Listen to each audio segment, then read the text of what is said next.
I'm Mark Beers, and if you've listened to the show, you know that we like to take a look at how people have been able to take their geeky passions and turn those into full-time, viable, and successful careers. And I'll introduce my co-host Blair Knight Graves. Hi everybody, I'm Blair Knight Graves.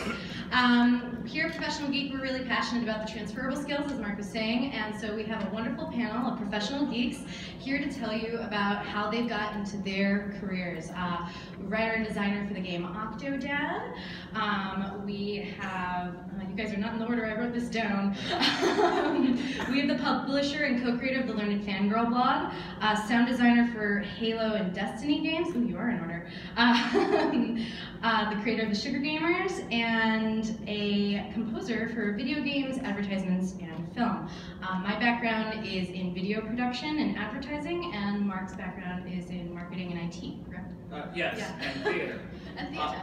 But we're not going to make you guess which of our panelists wrote Octodad and which of them is a composer. We're going to make them introduce themselves. So why don't we start off and go down the table. We'll play a little game I like to call Who is Your Daddy and What Does He Do? Tell us who you are and what you do and what your geeky passion is. Hi, my name is Majdi. I wrote and designed for the game Octodad. I currently work at Synapse Games, which is a mobile game company, and I am working part-time on an indie game called Real Winners. I'm Kendra Cheney. I'm the publisher and co-founder of a blog called The Learned Fangirl. It's going to be 10 years old this November. We focus on doing long-form and academic articles on pop culture and geek culture specifically, with a focus on marginalized voices like women and people of color, and really getting into like the thinky elements of pop culture. And I also, for actual more money, I'm part of a group called the Cultural Pulse, which connects fandom to nonprofits that are looking to talk about social issues to different fan communities. Hi, my name is Brian Hensley. I'm a sound designer here in Chicago for a company called Noiseboy. I do sound design for video games and films and things like that. I did a lot of sound design on the early Halo games and most recently Destiny and a few others. I'm Keisha Howard. I created Sugar Gamers, which is an advocacy organization for underserved or underrepresented demographics in video games, geek culture, and technology in general. And we do that through our media company, our site, our events, and just basically highlighting people you don't normally see in that space. Hi, I'm Devin Delaney. I am a music supervisor and composer at Noise Floor with Brian Hensley over there. And I run the music department, so I really deal with licensing, producing, and composing music for everything from advertising to film to video games, and a lot of branded content too. Some of the cooler stuff I've worked on, like I scored a Ventures iOS game called Ventures Initiative, and I've done a lot of little short films and stuff like that. So I'd like to go ahead and we're going to ask them a couple of questions, and then we're going to open the floor to you guys, because we know that one of the things is this is kind of a hybrid panel, hybrid workshop thing, where we like you guys to be able to interact with these folks who have a wealth of experience and knowledge to share. So first of all, is there one distinct memory or piece of art, literature, game, movie, comic book panel, whatever it was, that inspired you and made you think, man, that's what I want to do when I grow up? And anybody can answer, you don't have to go in line. Well, I'll start. When I played Ocarina of Time for the N64, it was really surprising as a kid beating the first 3 dungeons, and there's a spoiler coming up. After you beat the first 3 dungeons, there's like 5 to 7 more dungeons, and it just... I'm sorry. Yeah, it keeps going. And I remember playing it as a kid and being like, whoa, I thought this game was going to end, but it kept going. Like, this is a great story, and the main character doesn't even talk. And I got really obsessed with the idea of telling stories through games. And then the second bit was I picked up a D&D bestiary when I was like 5 or 6, and I was like, who took all these ideas from my head and put them in books? Is that how you pronounce it? Yeah. Bestiary? Oh yeah. Not bestiary? Monster Manual. Oh my bestiary. gosh, my brain just exploded. Yeah. I was in grad school to study journalism and critical studies, and I picked up a book from a professor named Henry Jenkins, and he wrote a book called Textual Poachers, which was about fandom and a really scholarly look at how fan communities work. And this was like the early 2000s. And it blew my mind that somebody was thinking about fan communities in that way, about like the sociology and psychology and cultural impact of fan communities and how they work. This was like pre-social media age. And he had a blog at the time that I think is still going on called Acafandom, or Reflections of an Acafan. And this is the first time I had ever heard of the term Acafan, which is like a mashup of academic and fandom. And the idea that he had made his living as a Star Trek fan and then started to like look at fan communities and why they were important was something that I was like, I want to do this. And then I went to a conference where he spoke at, and I was like, I really want to do this. And then a friend of mine who was also at the conference got together and we started the Learning Fan. For me, mine happened kind of in my summer before my junior year of college. I was in film school up in Michigan, where I grew up, and I was trying to find something that I was passionate about. I tried editing, I tried cinematography, that kind of stuff. And a friend of mine I'd gotten to know, actually I work for him now. It's the owner of our company, and his dad owned a studio in Chicago called Zenith DB, and his dad Rick knew that I was sort of searching for my passion, and he's like, well, why don't you come down to my sound studio, and we're starting to film, and see if you like it. I'm like, okay. And I went down, and I was there for 2 weeks, and literally the second I stepped in there, I was like, this is it. This is what I want to do. And we spent 2 weeks. I saw Foley, I saw ADR, I saw sound design, and we finished the whole. It was a horrible film that they were working on, but it was memorable for me.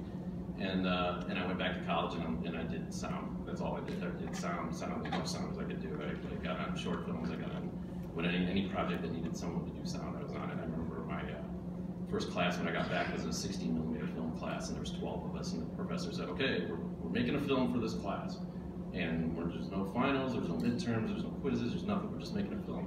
And he said, so who wants to direct? And 11 hands went in the air, except mine. He's like, well, what do you want to do? And I said, well, I want to do the sound. He's like, well, I don't think you're going to have anybody else who wants to do this job. And from that moment on, I was hooked. That's what I've been doing ever since. Mine was completely by accident. I have always been a huge nerd, reading like Dragonlance and watching anime and playing video games. Since I was super young, I have 4 brothers, and my older brother typically would make me play video games until eventually I just learned to love them. I was always a creative, however, my grandmother thought it would be a really dumb idea to like just live a life of poverty trying to be a creative. So for the most of my adulthood, I had a career in luxury real estate.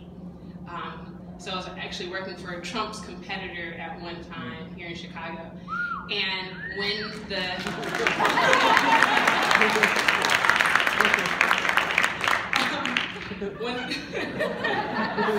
was surprising. When the recession hit in 2009, it opened up like an opportunity for me, because everything that I worked for up until that point pretty much was dismantled, and it opened up this door to try something new. And so then I was just like, well, let me try having events for gamers and having a super badass group of women who game in Chicago, because that didn't exist, because I looked for it because I wanted to be a part of it, and it didn't exist. So I made it, and since then, that's what I've been doing. I don't know how I've been doing it. Save me! For me, that like initial spark, or when the switch flipped, I was also like a lot of folks in college and all that, and in a dark basement. And I remember playing BioShock for the first time, and I was in like kind of just the nitty gritty of getting a music degree and an audio production degree, and there was just this kind of nice like synergy or something that happened where it was like, oh, I can not just write music for music's sake, or I can not just do sound for sound's sake. This can serve another purpose that makes a really, really cool experience and makes it like, something kind of come to life. So for me, that was just that spark, was just being in a dark basement playing a really scary game. Now, one thing that we think is important is to understand that you kind of have to, sometimes start from the bottom and work your way up. Now, success doesn't happen overnight. Would any of you be willing to speak to your experiences in that regard, and what your initial efforts were like, trying to get into the fields that you've chosen to follow? Start at the end again. Okay. You can start wherever you like. I am a big fan of stupid ideas. Stupid ideas are the most important ideas, despite what some people may think. Throw everything against the wall, see what sticks. When we started working on Octodad, it was a college project, and we were going to submit a game for the Independent Game Festival. We wanted to make sure we made something that stood out. So no platformers, no shooters, nothing that could be done. And we started playing with a weird rope, and we're like, oh, this is funny. It's like a tentacle. And we kept going with well, if it was like an octopus. And then we gave him feet. Like, yeah, what if he's like a dad? And no one knows he's an octopus. And a lot of people are like, oh, that's weird. So it's like a human life and 2 human kids. Like, yeah, how did that happen? I want to explain that. But dumb ideas is how I got into this, and that's how I feel like a lot of people can get into a lot of places. Is that ridiculous creativity that people are kind of looking for resonates with some people. Yeah, no, I'm with you, because my entire career has just been dumb idea after dumb idea, just kind of throwing things at the wall and like, well, that didn't work, and then doing something else. But with TLF in particular, because we're at the point now where we actually have money to pay people, which for a publication, and we're still around, which is for an online publication to be around for 10 years and be able to pay people. I've seen so many other blogs not make it to that point, and part of the reason I think we made it to this point is that we keep reinventing ourselves and doing something slightly different. Like, we started with a love of anime and Star Trek and really focused on that, and then evolved and evolved and evolved and tried different ways of making money, and then that not working, and really staying small. I think is something that really helped us, is rather than trying to go after something big and try to chase after Sue or big publications that are similar. We're like, okay, we're gonna stay small, we're gonna stay niche, we're gonna experiment with small things incrementally every year. If we screw it up, then no harm, no foul, we can go back and do it again. Nobody really cares except for us, because we don't have shareholders or anything, so it's just 2 people trying to do things, super startup-y. And that's been really helpful for us, is to keep it small and nimble, so startup douchebag language, but small and nimble and fail fast and all that. But it's really worked for us, because we can keep on doing things over and over again. And if it doesn't work, we can double back and go, okay, let's do this and try it this way. And so if you look back to TLF in the past 10 years, you would be like, is this the same blog? And it is, because we've just tried different things over and over and over and over again, and started really small and then scale up from there. So I think being okay with possibly embarrassing yourself and being like, we tried, but whatever, and being comfortable with that, and but also being kind of true to whatever your vision is key. Just being okay to fail, I think, is a big part of it. At the end of the day, the people like you, they're going to root for you. So. Well, just to add to that, I'll say, everyone starts at the bottom in whatever industry you're starting out in. It's just the reality of it. But the key is, if you're passionate and you got talent, it's going to cut through. It'll happen. We get crops of interns, all the time at Noise Floor, and you can tell day one when they walk through, you can tell the ones that get it and the ones that don't. But the thing that's key to me, and it drives me a little crazy, is you see people who kind of get detoured off into some other kind of tangent. And I know there's things like eating and paying the rent, but if you want to be a sound designer, be a sound designer. If you want to be an editor, be an editor. If you want to write, write. If you want to be a filmmaker, be a filmmaker. And go after with everything you got. Obviously, pay the bills, but don't be afraid to go after it with everything you got. Yeah, what both of them said. Plus, I've had Sugar Gamers now since 2009, so 8.5 years about. And for me, it's just all about being uncomfortable and being okay with uncertainty, and that's allowed me to be persistent throughout like the hardest points of building a brand, building an organization.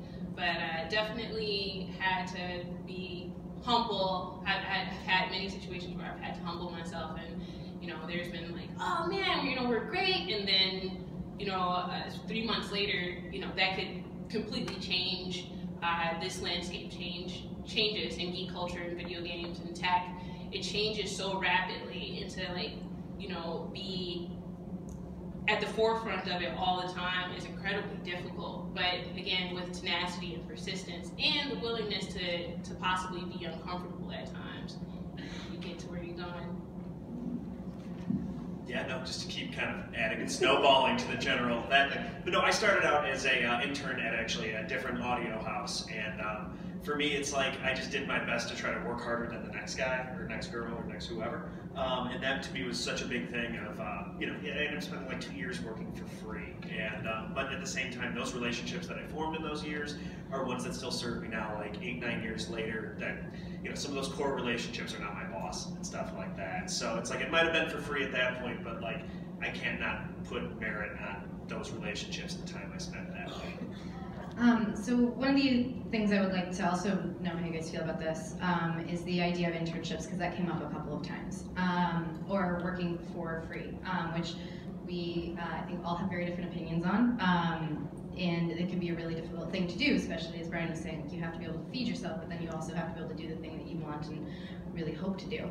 How do you guys all feel about either doing free work or internships or things of that nature?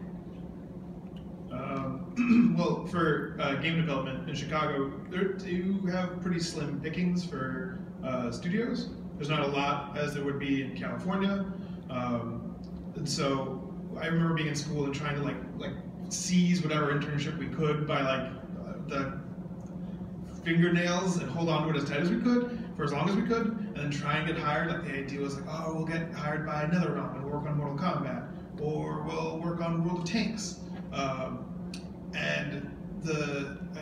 So I can't talk much about internships because during that race we started working on Octodad, so that kind of took up more of the time, and then that became our release thing. But it's hard to say which side I fall on, paid and free. Like you want to get the experience, and everyone's dealt with you need 5 years of experience to get this entry level position. Okay.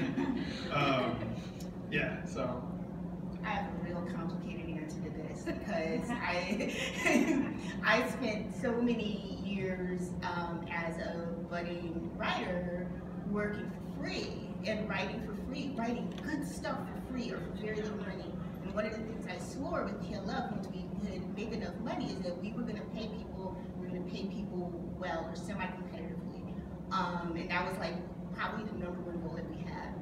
Because so many, especially now, so many online publications basically make their money off of people donating their labor, donating their writing. People are writing good quality stuff, talented, journalists, people with training and skills are basically writing for free to make money for big companies, and they never get any of it, or they get like $25 or $50 for work that they spent weeks on, and it's exploitation, and I didn't want to be a part of that.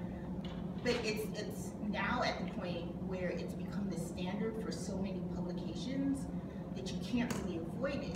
There's so many people and so many writers that if you want to break in, you don't really have a choice but to be a part of this system that basically exploits you and donate or write for free or write what is below your value.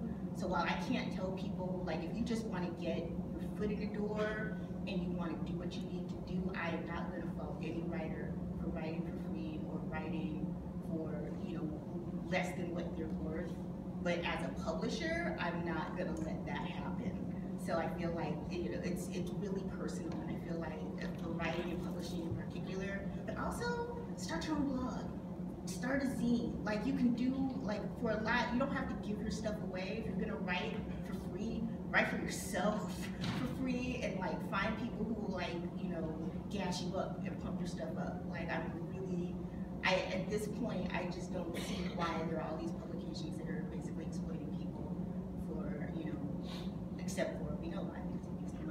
so I would say if you can do it and you want to do it, just keep writing and publish your own stuff. Self-publishing is not the dirty word that it used to be, and there's power in that. So, you know, I really encourage people who are interested in publishing to just do your own thing.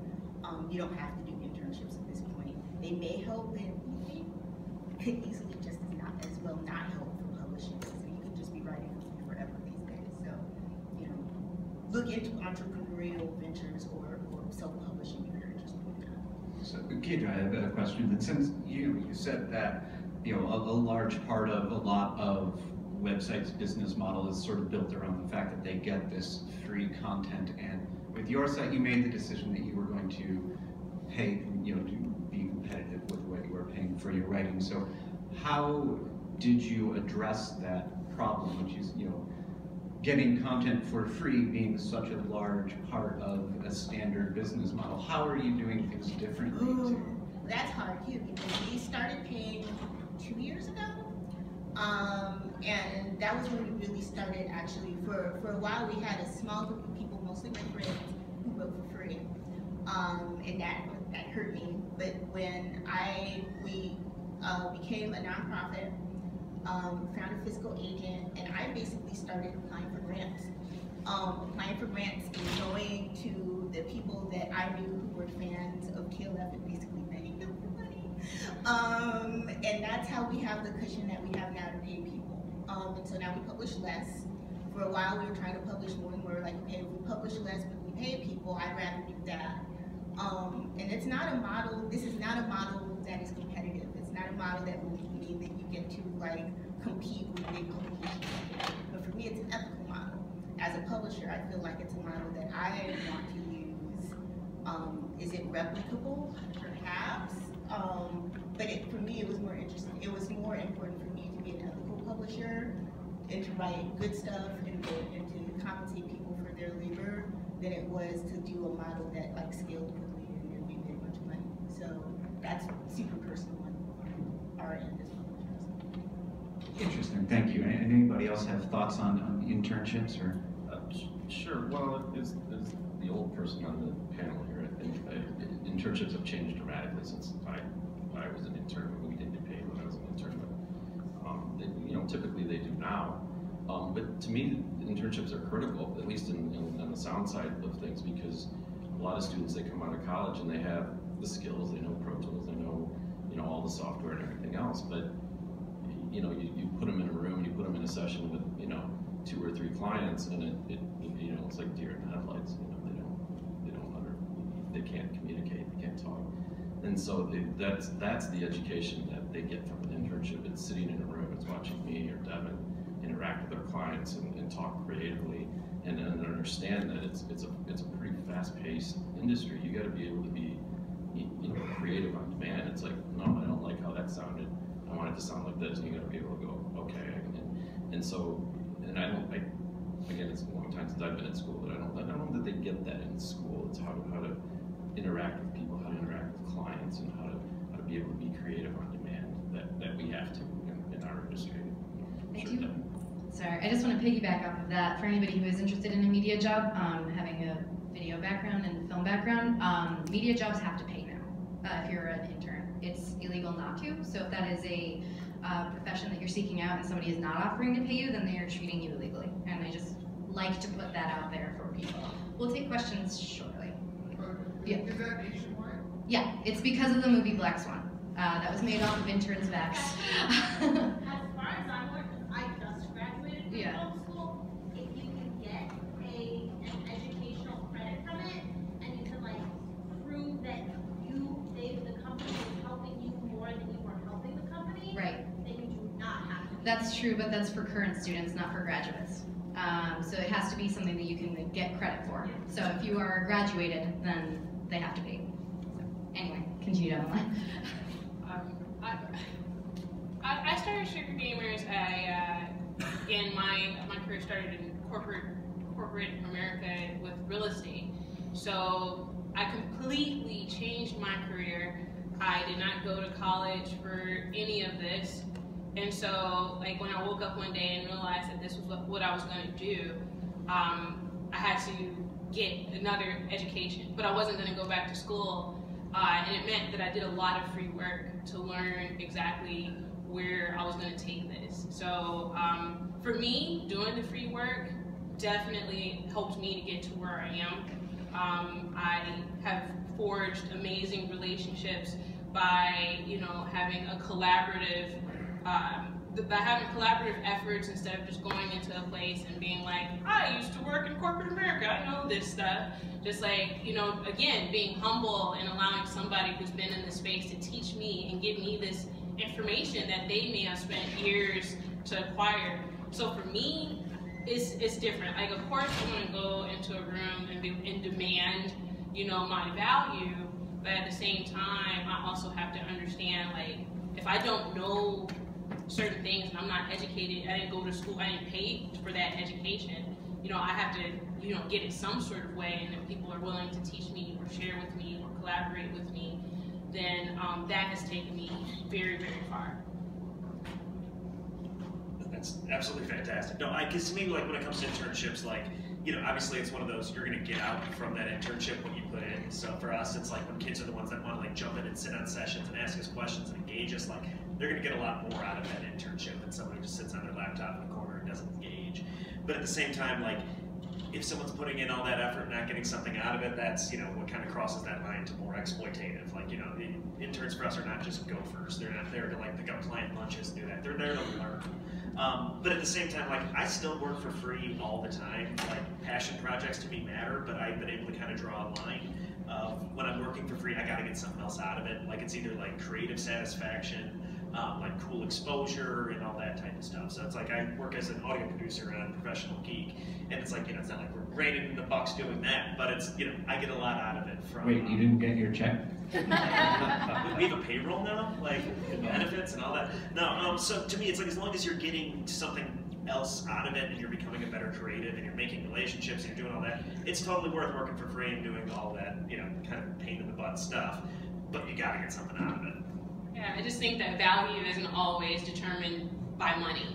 So if that's the only, if you're just like, if I write, I have to get money from this, then I think that the road might be a little bit harder. But if you're trying to build relationships, build a following, be better at your craft, constantly, you know, being able to do it, I just think that, you know, money isn't always the go-to compensation. Now, you know, at some point, of course, but, you know, it's not always there. Well, just quickly to add on to the two, we work really hard with our interns to give them as much, you know, information and skill as they can get in the time they're with us. Because guess what? You know what? A year, 2 years, 3 years down the road, one of those people may be, you know, the audio lead at a video game company or whatever, and we're a third-party vendor. Well, guess what? If he's looking for a third-party vendor, and he's like, hey, you know what? Those guys talk to me a lot. You know, I'm gonna call them up and maybe give them being good to everybody. It's just a. So we kind of already hinted or started talking about this a little bit, but you know, there's the old adage that, you know, things are 30% of what you know and 70% of who you know. And you know, Brian, you've already hinted that your kind of introduction to sound came from you know, the current owner of Noise Floor, who you work for, and Devin. That seemed to be your similar experience. So can you guys speak to the power of networking that has had in, you know, on your career, and you know, what would you give us one networking trick? One networking pro tip. Go to events. Go to things. Like this is a good idea. Coming here, listening to all of us very wise and very rich people. It's not true. But like for video games, there's the indie game meetup. There's the Sugar Gamer meetups. Just like going around talking to people that work in the industry you want to work in, and not be weird about it. Like don't like meet Stan Lee and be like, hey, I got a great idea for Spider-Man. He's gonna be like, oh cool, I gotta go. Basically disappeared. Be like cool. Be genial. Be nice. If you have work, get it out there. Show it off. It really is kind of who you know in a sense, because eventually, if you can talk to somebody, you might like, maybe you're a comic book artist, and then later you can be like, hey, here's my my DeviantArt, or here's some portfolio stuff that I've been working on. What do you think? Or if you're a writer, you find a person who's a artist to be like, I'll pay you $20 a page or $20 for 5 pages. Can you do this with me? And then you can submit that like comic to companies. Or if you're a person who wants to make game stuff, there's plenty of free programs out there to just like start. Unity is free, Game Maker's free. You start making little toys and then just show them off. I was totally, basically said what I was going to say, but slightly differently, because like networking is the only reason I'm able to do what I do. And I don't even think of it as networking, I just think of it as like meeting cool people and trying to be friends with them. Because I don't even think, usually the professional part of it comes later. I'm like, oh, you're really cool, and I like you, and I really like your writing, and I really like your art, or whatever. And then later on, they end up writing a kill up, or we end up working on something. But I think really finding somebody who's not exactly what you're into is super important. Because sometimes professionally we hang out with people who are just like us and know the same things that we do. And the real magic happens when you hang out with somebody who, like you're a writer, and somebody is an artist or an editor or a sound designer or whatever. And then real fun happens because you don't have that expertise and somebody else does, and you're like, we can do this together. And the real magic of pulling together a project, because different people have different skills and can lend different talents to a project, is to me where the real magic happens. So when you do network, maybe not hang out with the people who are into exactly what you're into, and somebody who might have a slightly different passion than you, then you kind of come together like Voltron or whatever, and then create something even bigger and better. Networking's key. I mean, it's probably half of my job is building relationships, and I'm admittedly not very good at it. I go to events and I'm kind of a wallflower and hang out, whatever. But one of the jobs I used to have, we had a saleswoman there, and she was absolutely fearless. And we'd go to events, and she's like, "Who do you want to talk to?" I'm like, "Let's go." And I would just follow her around, and she would introduce me, and it would be great. Once I was in a conversation, it was really comfortable and easy. But it was just starting those new conversations was really hard. So if you're not very good at it, find someone who is, because if you can get somebody who's absolutely fearless at those kinds of things, it makes it a lot easier. I'm confident in the job that I do and everything else, but going up and talking to someone you don't know is kind of terrifying. I think I kind of cheated at this part because my previous career is selling one of the most expensive items that an adult will ever purchase in their life. So, like me being able to have confidence, networking has been paramount to everything that I've accomplished with Sugar Gamers. So, one of the things that I've always done is I do my research on exactly who it is that I want to meet, and I understand what problems that I can solve. So I try not to ever go up to somebody and be like, could you do something for me? I already have in mind something that I could do for them first. Because if you can solve somebody's problem, and you've researched what they're doing, what makes them awesome, why you want to work with them, then it kind of changes how you even interact with people in the first place. But yeah, networking is incredibly important. It is who you know, because as you build your team, if they're not in your friend base already, you have to meet new people, and you have to consistently meet new people to create the projects that you want to create and like the people that you're working with. So it is who you know, and it definitely does take a lot of effort to network and network appropriately. So. No, you guys have been so eloquent about it. All I can say is, if you have that social networking muscle, flex it. But not everybody does. But more than that, just be a decent person. Be someone, if you guys are going to be collaborating, you're going to be creative together, you kind of want to be able to stand being in the room with that person. As simple as that sounds, but be decent to work with. And that's whether you're an intern or us as vendors, we just have to be decent and friendly. And that kind of goes a long way. So I have, I think, one more question before Q&A, unless I'm totally stepping in Mark's way. Maybe. We'll see. Surprise question that I didn't prep you guys for. I apologize. So here at ProGeek, we are really passionate about what we call the transferable skills, which are things that you learn being a nerd when you grow up. What's your transferable skill, Blair? Well, anybody who's listened to the podcast knows that mine is Dungeons and Dragons. I am a film nerd, and I'm into Dungeons & Dragons, and Dungeons & Dragons is just a game of allocating things, like a bunch of resources and making them all come together and make fun, make sure everybody gets time in the spotlight, make sure that everybody is doing their job right, and getting a group of people to work simultaneously to create something awesome. Being a film producer is that. I'm not a film producer, I'm a branded marketing producer right now. But that's what it is. It's taking a bunch of people who have a bunch of different skills and letting them do their magic, and just kind of like letting that happen. So that's my transferable skill, is growing up as a Dungeons & Dragons nerd, also a film nerd. But what about you guys, if you have an opinion on this? Do you guys have a transferable skill, even if that's just like being super into Star Trek, and then that allowed you to be good at networking because you learned how to talk to people through Star Trek or something like that? Like, what are your transferable skills? You can start. Yeah, we can start at the end. Yeah. This is give me the hardest question. That's fair. But no, I can say, like, I can just give it, like, I'll give, like, a moment where I knew that there was some sort of transferable skills. Like, I did this Avengers Initiative game for iPhone, and I had to kind of, like, come up with the pitch and all that. But I could kind of look at it and go, like, my whole kind of nerdy life has prepared me for this moment where it's like I spent, like, most of my life playing video games and reading comics and writing music. And now I get to write music for a video game about comic characters. So for me, it's like that taste that I had kind of developed and grown as a kid into a young adult into all that was something that kind of just transferred. Like, I felt I had the right instincts and the right kind of perspective to take on that job. Do you feel like that helped you win the pitch when they were looking for people? No, 100%. I think his pitches are always hard, and they're very, very esoteric. Like, you'll get a brief from a bunch of people who don't do music, and sometimes you're just going to swing and you're going to miss, and that's just life, and it sucks, and it's a bummer. But when hopefully you can kind of read through what they were saying, go like, okay, they're saying this, but, you know, like in this thing, you know, I think it's like how they just described brass was kind of like an asinine way of describing brass. But I was like, oh, I think I kind of get what they mean, mainly because I get the style and I get the aesthetic and I get the vibe they're going for. So it's like those little small, very, very small decisions you can make along the way. It's like, you know, if you're spending your whole life as a geek and you're working in something geeky, you can kind of find, you can tap into your inner geek and actually enjoy what you're doing. I think my transferable skill would be as a kid and being like extremely introverted and having a lot of introverted friends, it allowed me to kind of slowly get to know people and understand sort of consumer behavior almost.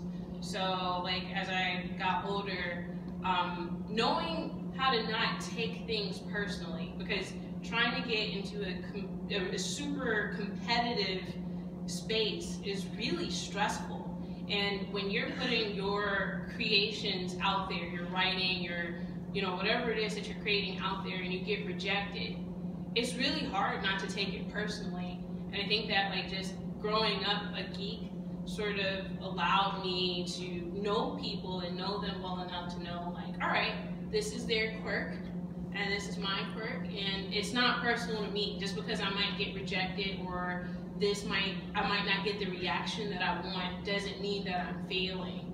And that's what's allowed me to persist and stay determined and just keep going. You guys are good. Mine was probably storytelling. I always loved storytelling when I was a little kid, all the way growing up, you know, and I loved photography when I was a kid, still do, you know, and I can take a picture and look at it, and if it tells a story, then I think I captured a good picture. And I do the same with my job. I do the same with sound. If I'm working to a film or if I'm working on a video game or whatever, I'll do the sound design. I'll work really hard and create everything. And one of the last things I do is I turn the picture off and I say, okay, can I tell this story just with audio? And if I can, and if you can listen to it and understand what's going on, then I feel like I did my job pretty well. So that's one of the things I try to do is just tell a story, whether it's with photography or sound design or, you know, whatever else I'm doing.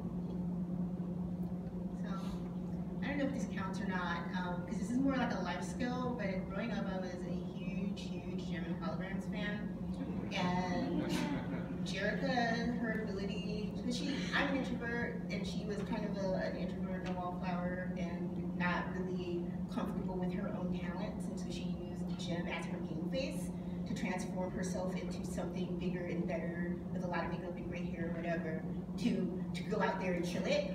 And that's what I do every day. Every day, because I don't necessarily feel comfortable being, you know, a leader of something, a creating something or performing, because I also play music and sing, and to be that person to kind of go out there and be fabulous or whatever is something that I can't do without my game face. So like having that divide of who I really am and who I put out in the world, but still being essentially myself, just a more fabulous version of that. I feel like Jim taught me that mindset.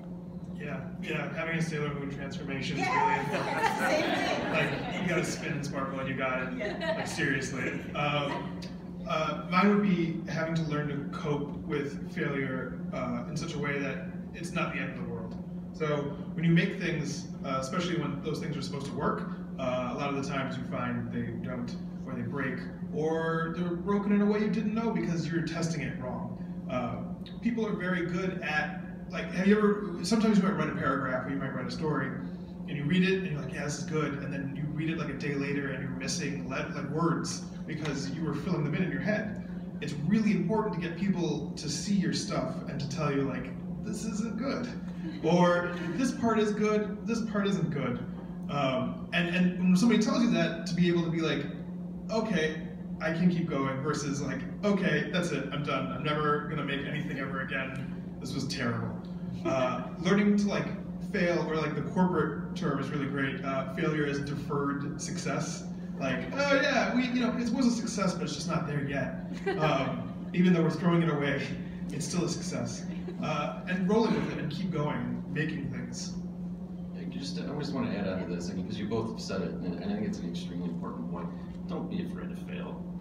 Challenge yourself. You're not going to break, and be brave. You'll get rewarded for it in the end. When I started at Noise Floor, the last place I was at, I was the only sound designer, so anytime I made something, it was like, okay. But when we got there, one of the things that we do, and I absolutely love it, is when somebody finishes something, we all pile into the room and we watch it together. And it's freaking terrifying, because it's like, oh my God, I'm going to get judged by all these people. But it's, you know what, it's cool. And our boss is he's pretty brash. He's just like, that kind of sucked, you need to redo that. And it's cool, and it makes us better. So don't be afraid to fail. I think it's a good point. And if you are an introvert, or you have like just to piggyback, and you have a propensity to take things the hard way, come up with like a radical self-care thing to do afterward. Like, oh man, if something goes wrong, I know I'm gonna go and get some Ben & Jerry's vegan ice cream for me. Or I'm gonna take an Epsom salt bath, or like something like that. Like having your mind that there's a reward, a soothing thing to do afterward. Just piggybacking off of that. But we would like to open the floor if there are questions to Q&A. We have lots of other things we can talk to these folks about, but usually when we do these panels, people have a lot of questions. So there's a mic in the middle, or you can raise your hand, because it's a small enough room. I think we can hear all of you. Anybody? Okay. Back there. All the way in the back by the wall. How would you suggest an individual go about building an online presence to the point that it benefits them for their career down the line? So the question is, how would you elevate your online presence to a career, correct? Yeah. Yes. Okay. Well, first, it all depends on what space you are trying to be relevant in. So, like the same sort of protocols aren't used for every industry. Knowing who those influencers are in your industry, and being in those same spaces helps a lot. Being consistent helps a lot. So it all depends on what you're doing. Like if you're a writer, one of the things that Kedra said is to start your own blog, write for yourself, be consistent about it, know who else is in that space. It takes work. Like it's gonna be, if you decide today, you're like, I want to get my online presence together, it's gonna take 3 to 6 months of consistent hard work to get to a point where you can benefit from that. Know what you want to say and who you want to say it to. I think right now online there's just so much noise and there's so much randomness, and a lot of it has to do with people are just spraying out whatever comes to their mind and hoping it'll hit somebody's eyeballs or ears or whatever. If you know who your audience is and you know what you want to say to them, the whole idea of giving value, which it sounds very transactional, but it's true. How do you provide value to an audience? What are you giving that audience that they're not going to get anywhere else? And if you can do it, whether it's humor, if your style of funny is going to be different, specific, and they're not going to find brand of humor anywhere else, that's how you provide value. But know who your audience is, and your audience isn't everyone. I think one of the things that people get, they think that because you want a wide audience, that your audience is everyone. You want a big audience, but you want to know who they are. What else do they like? What are they into? What's their rough demographics? Like, what age are they? Once you know more about who your audience is, then you can start to give them more of what they're looking for. So just keep those things in mind. I think there's also like a lot of wisdom in the build it and they will come kind of thing. Joel Hodgson, who did Mystery Science Theater, lives by the saying, like, if you're into something and you're looking for it and it's not there, make it. Because there's people out there who want to see that thing that you're looking for too. There's other people looking for the stuff that doesn't exist. And if you make it and you start getting it out there and giving people a way to follow you or see what you're doing, people will find it and people will come to it. But you just got to get it out there. Be conscientious about what you put out there, because Sean Spicer used to have a war with the Jelly Bellies and now he's paying for that. So think before you tweet. Go ahead. So my question is, you talked about having confidence, right? Being able to be able to network and be able to talk to people and feel confident about what you're doing. And then you also talked, in a couple different people, you talked about sitting in a room and someone giving you feedback.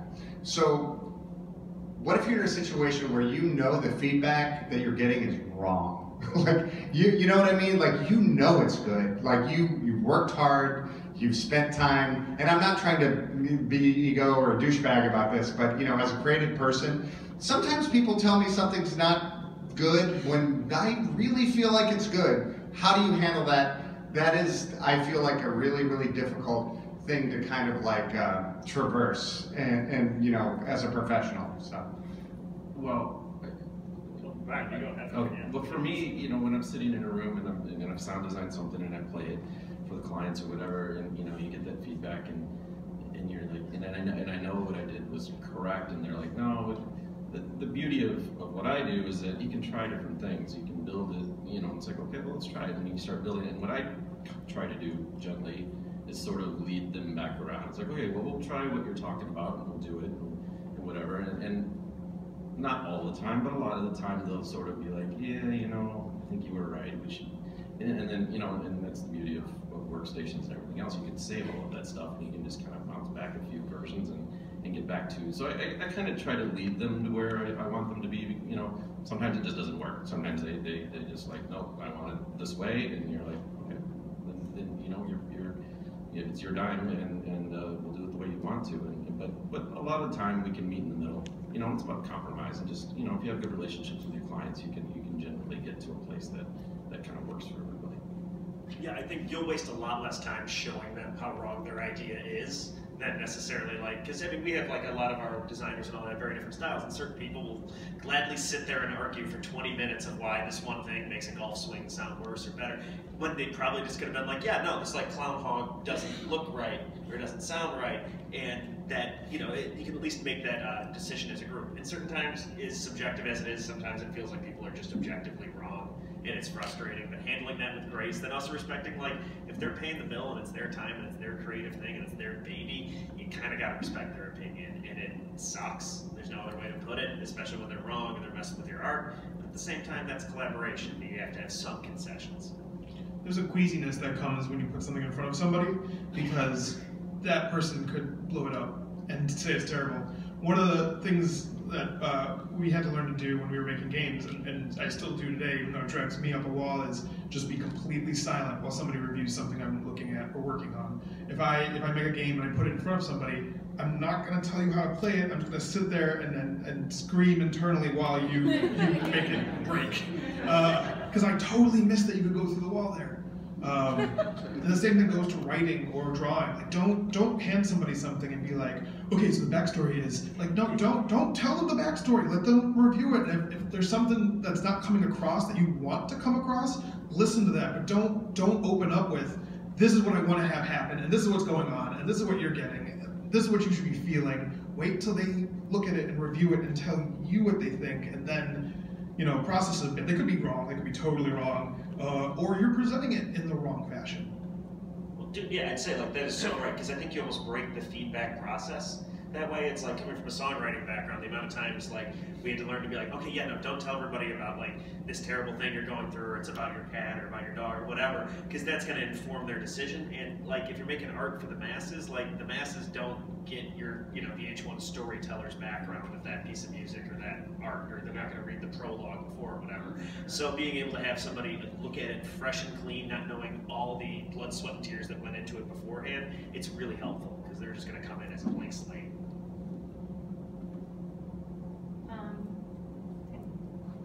I had a question about mentors. I wanted to know if you guys had any.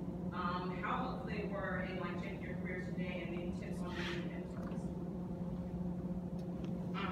I think I've constantly had mentors. Like I don't believe that I would, you know, when I was leaving my last real estate job, when I was leaving the real estate job I had in 2009, I told my employer that I was going to start Sugar Gamers, and he was like, "You're going to do something with video games?" Like my grandson, he plays video games, and I'm just like, yeah. And it was a completely different industry. He didn't know what exactly what I was doing, but he had created this multi-million-dollar business, and I just wanted his advice. And for the next months, he shared with me how he got to where he was, and you know, again, transferable skills. Like you never know who your mentors are going to be. You shouldn't. I mean, I wouldn't discount somebody's experience because it's not necessarily in the same industry as yours. People can surprisingly, you know, give you a lot of guidance and a lot of, you know, even opportunity if you allow them a chance to mentor you. So I have mentors to this day, like multiple mentors. I think that's a good point too. You know, I had one mentor. I talked about him at the beginning who brought me down to the studio and kind of set me on my path. And he taught me, you know, kind of everything I do, or know. But I think one of the things too, because in my career I've gotten the opportunity to work with a lot of different sound designers and engineers and composers and everything else. And if you're smart and you're sitting in those rooms with people, you can learn from anybody. And even if it's you learning what not to do, you can sit and go, yeah, you know what, I wouldn't handle that way. You don't say it there or to them or anything, but in your, you know, you're making mental notes. You can always learn from anybody, and I think, what I try to do is, you know, when someone's sitting with me, you know, I always try to help them as much as I can because you know, it's just the right thing to do. I definitely agree with that. I think that you can learn a lot from your colleagues, and especially if you're working together on a project, if you use that as an opportunity to really learn, you know, especially if you're doing something new or something that hasn't been done before. I've been really lucky to have a lot of colleagues and friends that we share resources. We confide to each other what we're really going through, and you know, on a professional level, on a business level, and learning from that. My mentor is really my mom, and I haven't really had a whole lot of professional mentors, but in terms of people that I've learned from professionally, they've mostly been my colleagues and friends. We're kind of all fumbling in the dark together, and we learn together and kind of lift each other up. In terms of finding mentors, I just have a quick thought on this. When I was starting off, I started off in reality television. Mentors can be people. They can be people who are in your lives for like a certain period of time, and they can teach you the things that you don't like about something, as well as being the people who teach you things that you do like about something. So always being willing to approach people and ask them questions about what they're doing, but taking the temperature and knowing like if they're giving you body language to back off or something is always really important, you know, to recognize how they're feeling. But most professionals who are working with younger people or people who are starting out if they're, in my experience, are very willing to answer questions as long as they're at the right opportune time. You know, I'm sure that anybody who's ever been in an edit room doesn't want to hear a lot of questions all at once, but that's just my 2 cents. Just a funny story about that. I was doing a session one time, and I had clients in the room, and I had an intern. He was sitting on the couch nearby, and I was working on something. And right in the middle of the session, he says to me, he was working in Pro Tools, and he says to me, he goes, you know, there's a better key command for that. And I'm like, he's like, yeah, there's a better way to do it. I just looked at him, like, shook my head, and he got it. He figured it out. So just what you're saying is that there's a time and place for that kind of stuff. Yeah. What advice would you give to someone who's still struggling to figure out what their passion is? Try everything. Seriously, get your feet wet, start drawing. Don't give up after your first 5 suck. They're gonna suck, everything sucks. That's just about life, everything sucks. But if you keep going, it gets better. Try writing. If that doesn't work, try making a game. If that doesn't work, try drawing again. Like, just because something doesn't work doesn't mean it won't work forever. I still don't know what my passion is. I love writing, I love editing, I make music, I love a bunch of things that I just do it all when I can. And I don't know how I've been doing TLF for as long as I have, but there's so many other things that I want to do. So just do it. Find a way of keeping all of that in your life a little bit. And you don't have to have one passion. I feel like this idea that you have one passion throughout your life and career is a falsehood. We all have different passions, and pulling them all together, I think, is what makes you different. So just keep a hand in everything if you can. I agree with that. I think just, you know, as I've said, just try as many things as you can. And as dumb as it might sound, it'll find you.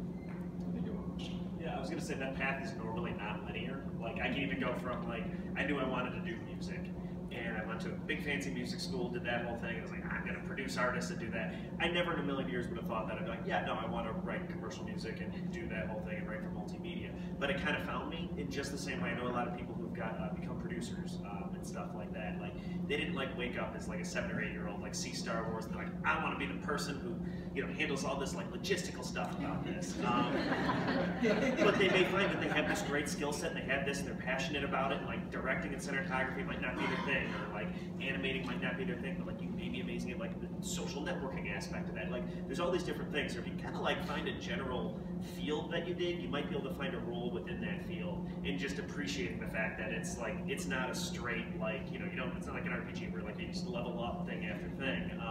It's, you know, an open world that way, to keep that awful metaphor. Well, and one thing you have to consider is that you don't just have to have one passion. I love talk radio and video games, so I host a podcast where I get to interview people who make video games.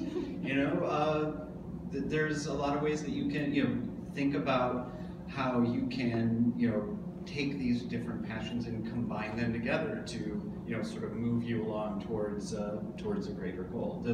Are there any other questions? We've got room for 2 more. In front there. Yes, you. Yeah, you all did a great job describing basically like 2 different options between like internships or, you know, self-starters. But I think that like the majority of the people in this room are a little bit before that. So like, how would you make yourself a desirable intern, or how would I have to basically like collect things and present my ideas to self-publish to somebody? I mean, like, where do we go from there to get to those points where we can advance within the industry?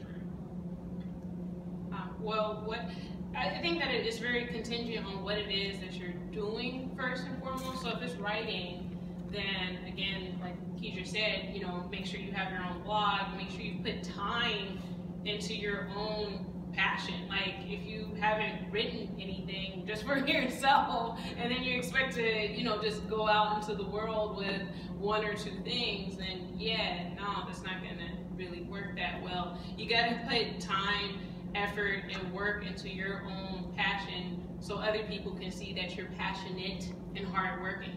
So you got to start with yourself first. If you're not working for yourself hard, then you're not going to showcase to other people that you're working hard.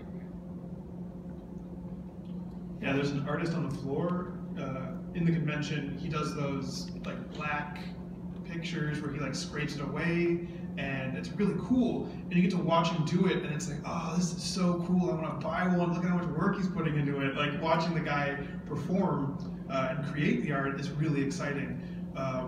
It's just keep making the thing you like, because eventually you'll have an opportunity where you can be like, yeah, I make mobile games quick. Here are 3 little things I have, and here's some toys I got. Or I'm really good at social networking. Look at how many followers I have on all these different social platforms. I can totally pump your brand. That makes you desirable without you having to get other people involved to work with you. I actually think making things for no one is a really good idea. I wrote and for years and years and years stuff that has never seen an audience. And I think that's important. I think now, especially because of social media and all that, we're always encouraged to create for somebody, but you don't get better necessarily by always creating for somebody. If you want to create something, then just keep doing it. Do it.